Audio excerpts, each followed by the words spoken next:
Classificação indicativa. Livre para todos os públicos.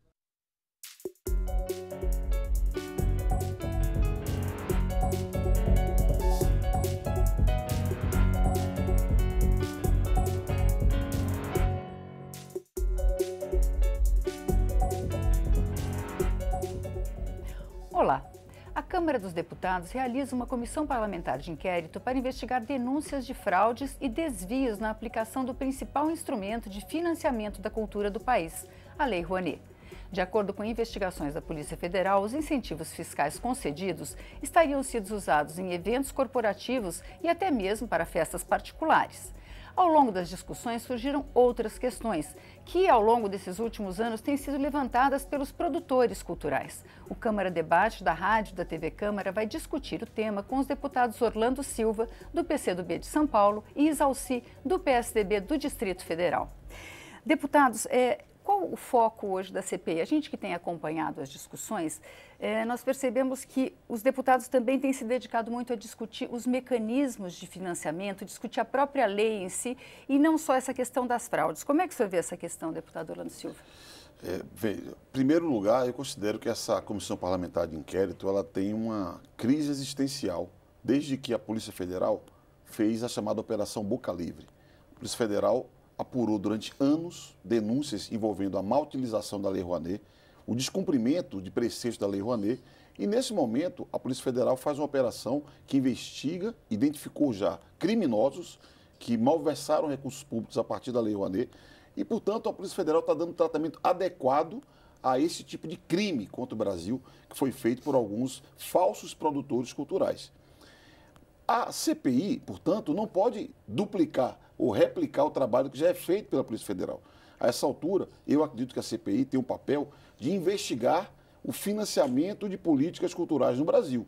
E ao investigar o financiamento de políticas culturais no Brasil, apresentar para a sociedade brasileira e para o Congresso mecanismos que dê mais eficiência para que o financiamento público da cultura no Brasil não seja tão concentrado em cidades, estados, nem em linguagens artísticas. Então, eu diria que é preciso superar essa crise de identidade, porque alguns querem fazer o que a Polícia Federal já está fazendo. Isso é uma grande bobagem. É necessário investigar alternativas para o financiamento de cultura no nosso país. Deputado Isalci, como é que o senhor vê o foco dessa CPI? Quer dizer, a questão ainda está em cima das denúncias, quer dizer, existe uma investigação de fraude muito grande, existe um problema de fraude muito grande, ou hoje ou os senhores estão chegando nessa questão de discutir a lei? Bem, em primeiro lugar é o seguinte, nós temos aqui na casa uma comissão específica da cultura. É lá que nós vamos debater a questão cultural, a questão da lei, aperfeiçoamento, discutir realmente os projetos do governo com relação à política de cultura. Agora, está previsto na Constituição e aqui no regimento, inclusive, a CPI, é Comissão Parlamentar de Inquérito, para você apurar. Cabe ao parlamentar, inclusive, e essa é uma das obrigações do parlamentar, fiscalizar o Executivo. E o que a gente percebe, né, e eu já estou acompanhando isso há algum tempo, é que o governo gasta muito e gasta mal. Muitas vezes por incompetência, outras vezes por falta de informatização, por falta de sistemática de política de fiscalizar os gastos públicos. Então, o que nós estamos apurando, evidentemente que, por exemplo, essa Operação Boca Livre foi detectada através de uma denúncia. Desde 2001, essa Belline já atua no mercado, desde 2001, buscando recursos da Lei Rouanet, e só em 2011, com uma denúncia, é que houve, então, por parte do Ministério, um encaminhamento para a CGU, que levou 2 anos, que agora que chegou na Polícia Federal e no Ministério Público. Portanto, quando chegarem as pessoas que foram responsáveis por isso, né, praticamente o dinheiro já foi, não tem como recuperar, as pessoas já foram embora. Basta ver agora, o ministro apresentou uma situação onde tem mais de 20 mil projetos sem prestação de conta, sem analisar a prestação de conta. Então, falta realmente um controle total, mas muitas vezes em função realmente da informatização. O governo é totalmente analógico, né, e precisa então melhorar o controle. Agora, a Câmara tem como ajudar muito isso, né, observando a relação com o Tribunal de Contas, o que está acontecendo no Ministério. O ministro apresentou para a gente o que ele detectou quando chegou e as propostas já de melhoria com relação ao controle das prestações de contas, que é basicamente o maior problema disso. Agora, a Operação Boca Livre é apenas um item agora começam a aparecer outros, aqueles que usaram a Lei Rouanet, né, de uma forma distorcida, e cabe à CPI apurar isso também. Pois é, uma das questões, o senhor citou o TCU, o Tribunal de Contas da União, uma das observações e recomendações que saiu do último trabalho do TCU sobre a Lei Rouanet, é que a Lei Rouanet só financiava coisas muito lucrativas, né? Só financiava grandes eventos. A Lei Rouanet financia Cirque du Soleil, financia Disney on Ice, quer dizer, grandes eventos que dão muito lucro, né? Como é que os senhores veem essa questão? Isso é um desvio? Isso é um problema da lei? Como é que o senhor vê, deputado Orlando Silva? Olha, a lei, ela permite o financiamento de grandes eventos. A lei, nos termos de hoje, permite financiamento de atividades que, aparentemente, seriam lucrativas sem nenhum tipo de incentivo. Já que a lei permite, você não pode criminalizar um produtor cultural que utiliza a lei para sustentar um evento desse tipo. Talvez o erro esteja noutra questão. O problema do Brasil, do financiamento da cultura, é que existe um padrão, que é a Lei Rouanet, que é o principal fomentador da cultura no Brasil, e essa lei dá poder ao departamento de marketing das grandes empresas. Quem decide onde vai aportar recursos para projetos, eventos, atividades culturais, são os diretores de marketing das grandes empresas. O Ministério da Cultura passa a ter um papel secundário. Por isso que a Câmara dos Deputados acertou quando aprovou o Procultura, que tem como base um Fundo Nacional de Cultura. E esse fundo é um fator para equalizar as desigualdades regionais. Esse fundo vai impedir a hiperconcentração na cidade de São Paulo, na cidade do Rio de Janeiro. Porque, veja, não é no estado de São Paulo, nem mesmo no estado do Rio de Janeiro, nem mesmo no estado de Minas Gerais. É na cidade de São Paulo, do Rio, um pouco em Belo Horizonte. Então não é razoável isso. É necessário você ter um outro padrão de financiamento de projetos culturais e por isso que eu apoio o Procultura, que foi votado na Câmara e está dormindo no Senado. Espero que, à luz dessas denúncias que envolvem a Lei Rouanet, o Senado desperte, vote essa medida que vai garantir recursos adequadamente para a cultura no Brasil. Deputado Zalci, como é que o senhor vê essa questão do financiamento de eventos lucrativos? Quer dizer, tem como corrigir isso? Tem, óbvio, porque quem comanda mais a questão dos recursos é o próprio governo. Se você olhar os 10 maiores financiadores, são as estatais, Banco do Brasil, Caixa Econômica, BNDES. Então o governo é que deveria focar mais nos projetos. Tem muitos projetos maravilhosos financiados pela Lei Rouanet, projetos pequenos. Agora, o que nós precisamos, e aí é importante a CPI, é que a Polícia Federal e o Ministério Público não têm uma visão cultural, e é só questão investigativa. Então a gente precisa também ponderar com eles, né, essa questão da análise, por exemplo, o que é cultural, o que não é. A Polícia Federal não tem essa expertise, né? Então é importante que nós possamos também contribuir nesse sentido. Agora, de fato, há algumas distorções. Esse caso, por exemplo, foi uma questão que o tribunal levantou do Rock in Rio, que é um evento grande, que foi aprovado na época 12 milhões de captação, né, e que tinha tudo para funcionar independente da Lei Rouanet. Mas é legal, é permitido. O tribunal é que recomenda ao Ministério para que realmente observe e não incentive ou faça qualquer coisa no sentido de financiar isso, né? Não só o Rock in Rio, mas tem vários eventos grandes que poderiam ser, mas que é difícil para os técnicos também avaliar se será ou não vai ter resultado positivo financeiramente. Então fica muito difícil. Entra em debate um tema que é o valor cultural. Se tem valor artístico, não tem valor artístico. Isso é perigosíssimo. Porque quem vai arbitrar se tem ou não tem valor artístico é o público que vai fruir daquele espetáculo, daquele evento.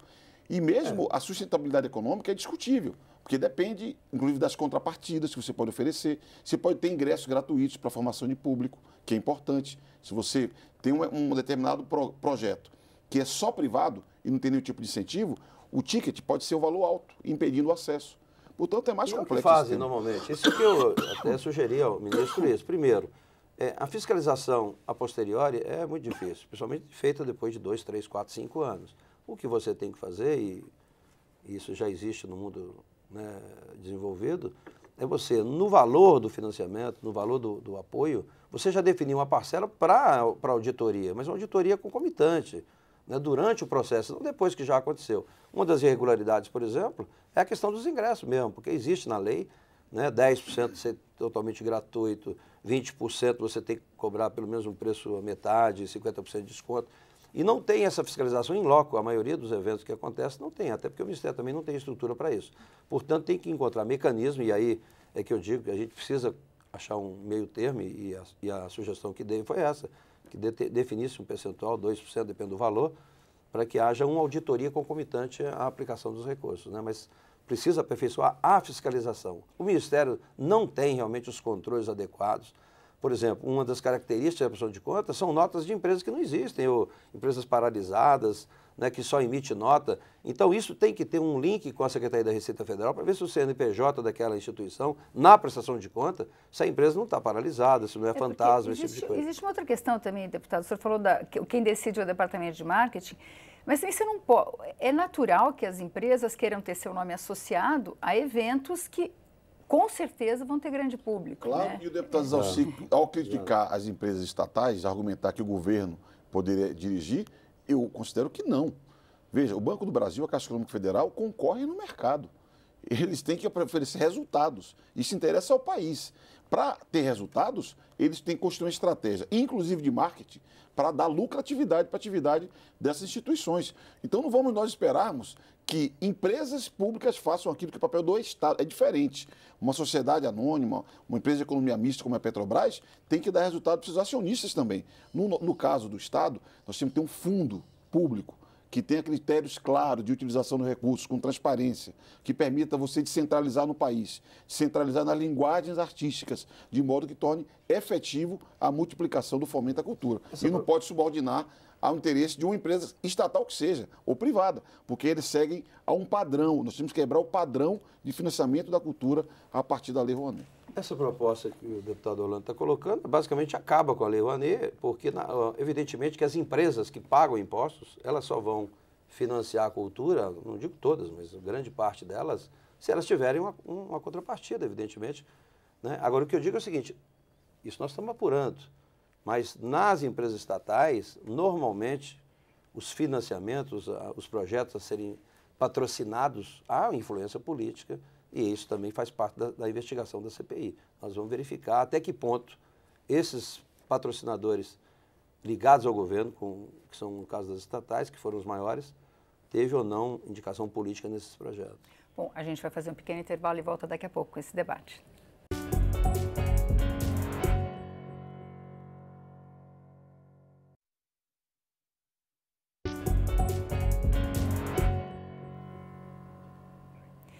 O Câmara Debate está de volta e hoje nós conversamos sobre a Lei Rouanet com os deputados Zalci, do PSDB do Distrito Federal, e Orlando Silva, do PCdoB de São Paulo. Deputado Zalci, a gente terminou, o deputado Orlando se referiu aqui ao Procultura, que é um projeto que foi debatido na Câmara, está no Senado, que é exatamente para alterar, para entrar no lugar da Lei Rouanet. Uma das críticas que os produtores culturais fazem é que a Lei Rouanet só patrocina os grandes, e só patrocina os grandes, como o deputado Orlando Silva falou, de algumas regiões do país, né? Que seria importante pulverizar, que existem projetos que não são tão comerciais, que precisariam de patrocínio, os casos de ópera, alguns, enfim. O senhor acha que o Procultura pode mudar isso? Evidente, o Procultura é um projeto maravilhoso, que foi passado, foi aprovado aqui por nós. Agora, o que tem que ressaltar aqui primeiro, a Lei Rouanet, ela não só beneficia os grandes, são muitos projetos, é porque às vezes a divulgação é que não é tão grande, mas tem muitos financiamentos de projetos maravilhosos, pequenos. Agora a questão da concentração, primeiro, a lei, ela estabelece apenas para as empresas que têm lucro real. E no Brasil são poucas, 80% das empresas do país não são lucro real, né? Você deve ter aí 10, máximo 15% das empresas que adotam o regime de lucro real. E, evidentemente, que essas empresas estão concentradas no Centro-Oeste, grande parte em São Paulo, Rio de Janeiro e Belo Horizonte, né? Então, a concentração das empresas está no Sudeste. Portanto, a gente precisa... Mas já existe realmente uma distribuição, não ideal, evidentemente, mas gradativamente as coisas estão evoluindo para as outras regiões. A gente precisa, talvez, trabalhar um pouco mais isso.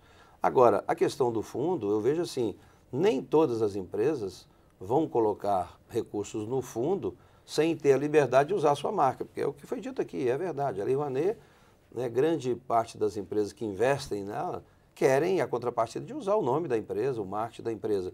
Agora, de fato, hoje, e eu fiz aqui um diálogo com as empresas que foram patrocinadoras, e a gente percebe isso mesmo, quer dizer, quem define hoje a política cultural da empresa, né, onde vai investir, é o marketing. Né? Mas essa é a discussão que nós estamos fazendo. Né? E a questão do fundo é importante, mas não pode ser só das empresas. Esse fundo seria de dinheiro público? Como é que funciona? Quer dizer, quem decidiria não seria a empresa? Não. No Procultura, você tem um fundo que é baseado em recursos públicos. Loteria. Em recursos públicos, de várias fontes. Né? Você pode ter a fonte do Tesouro, pode ter a fonte de loterias e outras iniciativas. Mas seria um fundo público com seleção de projetos a partir de editais, e aí você colocaria as mediações. Teria que ter em todas as regiões do país, teria que ter todas as linguagens artísticas. Então, eu aposto nessa ideia, de um fundo público que tenha edital de seleção de projetos transparente, de modo que a gente possa ter os melhores resultados na pulverização do financiamento de cultura no Brasil.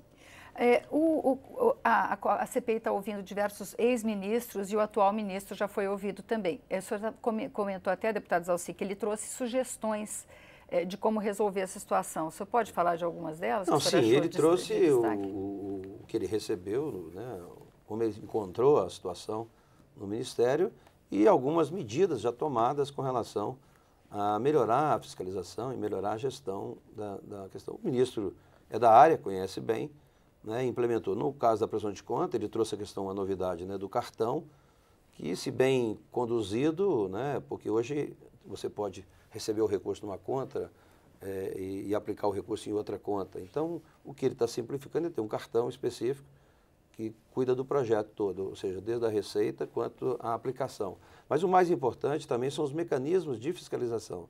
Ele trouxe já o diálogo que teve com a Receita Federal, com a CGU, de uma forma de fazer integrado essa fiscalização.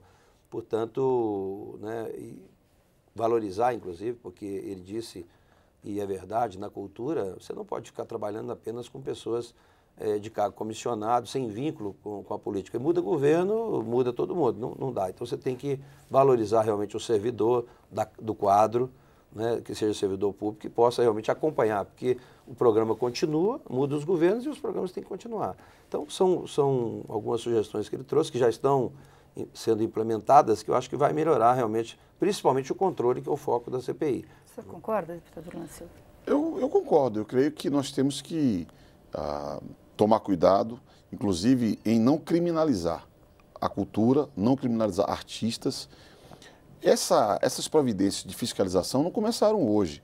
O Tribunal de Contas da União tem um papel-chave, já produziu alguns acórdãos orientando iniciativa de controle do âmbito do Ministério da Cultura. A CGU firmou entendimentos com o Ministério da Cultura desde 2011, adotando medidas para aumentar a fiscalização. Agora, de fato, a estrutura precária que tem o Ministério da Cultura, e não é só da cultura, porque se nós formos abrir outros ministérios, esporte, integração nacional, cidades, ministérios que lidam muito com convênio, a dificuldade de acompanhar as prestações de contas ela é imensa. Então, esse é um passivo que o Brasil vai ter que enfrentar, mas eu creio que não pode ser feito criminalizando nem a gestão, nem os artistas. Quando começou essa CPI, tinha uma conversa de convocar tudo que é artista ligado ao PT, que tinha posição do PT, que apoiava o governo Dilma, seria uma desqualificação da CPI, desqualificação da Câmara dos Deputados. Porque um artista ele tem direito da opinião política dele. E ele tem direito de utilizar uma lei, se a lei for usada adequadamente.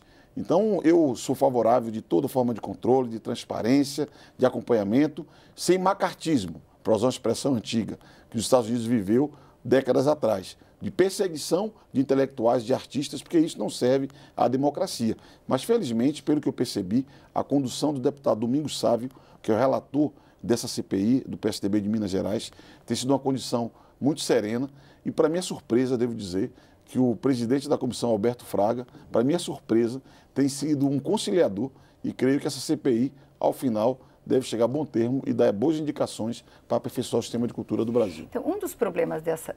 O maior problema que acontece hoje no país é que o Brasil, os ministérios, o governo em si, governo, seja local, seja federal, ainda são analógicos.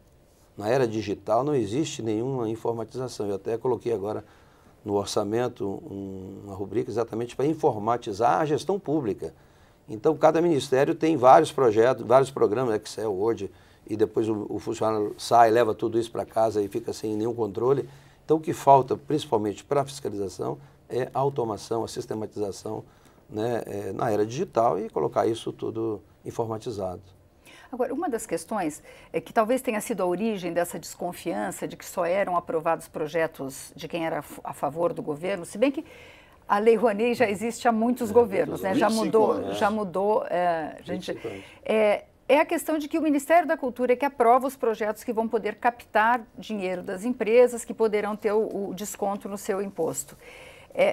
Existe alguma discussão sobre como fazer essa seleção? Existe uma comissão hoje do Ministério que faz. Existe alguma ideia de que isso mude? Existe. O problema que eu vejo é a falta da informatização, mas a questão da definição, né, precisa ser. Hoje tem uma comissão, tem os pareceristas que dão parecer do projeto e tem uma comissão técnica que aprova ou não, né?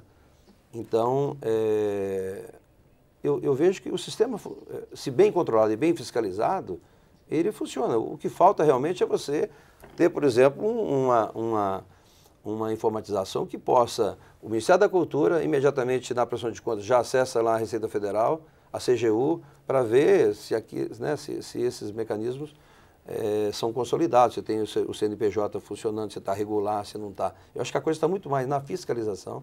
Agora, é evidente que com esse projeto criou-se grupos captadores e que eles verificam qual é a empresa que tem lucro real.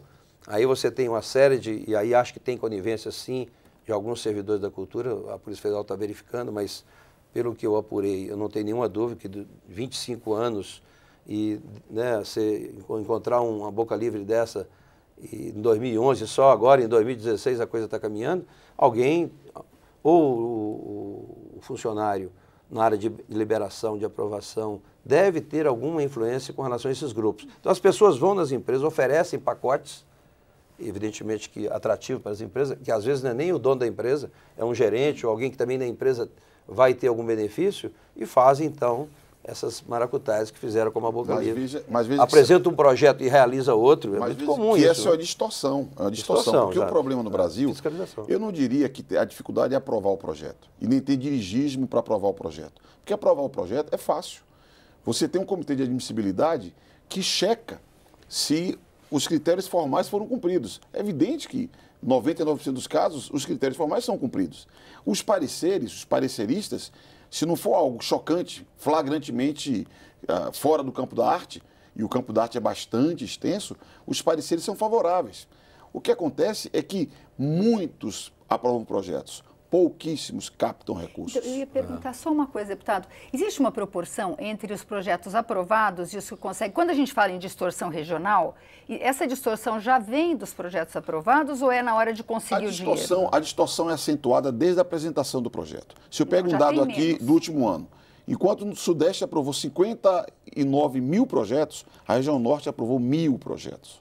60 vezes mais. Claro que isso aqui tem a ver com a concentração da economia, mesmo da população, vários fatores que hiperconcentram as empresas que têm o lucro real, hiperconcentram no Sudeste. Mas há uma concentração forte na apresentação dos projetos e essa concentração se repete na captação dos recursos. E o fato é que a grande maioria dos projetos apresentados não captam qualquer recurso. Por quê? Porque operam o departamento de marketing das empresas, por vezes mancomunados com escritórios que representam interesses. Então, esse padrão, a meu juízo, ele é insolúvel nos termos da Lei Rouanet. Por isso eu defendo um outro padrão de financiamento, que você tem que ter um fundo com edital de seleção, e no edital você discute. Tem que ter um percentual para cada região do país, tem que ter um percentual para cada linguagem artística, e é dessa maneira que você vai selecionar os projetos levando em conta a diferença do Brasil. Alguém pode dizer, mas vamos perder bons projetos no Sudeste para projetos que não são tão desenvolvidos em outras regiões do Brasil. Paciência. É assim que nós vamos estimular o desenvolvimento nacional. Deixa eu dizer o que nós já encontramos, né? Você pega, por exemplo, diversas empresas grandes do lucro real que... É o que eu disse, os captadores apresentam um projeto, a empresa aprova esse projeto, né? Só que na hora de executar o projeto, vou dar um exemplo do casamento mesmo, apresentaram um projeto de apresentação da orquestra sinfônica, etc. E aí, na realização, teve o casamento do cara, da Bellini. Então, mas na hora de prestar conta, eles prestam em cima daquilo que foi apresentado. Então, muitas vezes, a empresa, né, só toma conhecimento disso lá na frente, né, quando já na execução do projeto. Então, há muitas distorções ainda na falta de fiscalização. Muito obrigada, deputado Zalci. Muito obrigada, deputado Orlando Silva. O Câmara Debate termina aqui. Você pode rever este ou outros programas na nossa página câmara.leg.br/Câmara Debate. Obrigada pela audiência e até a próxima.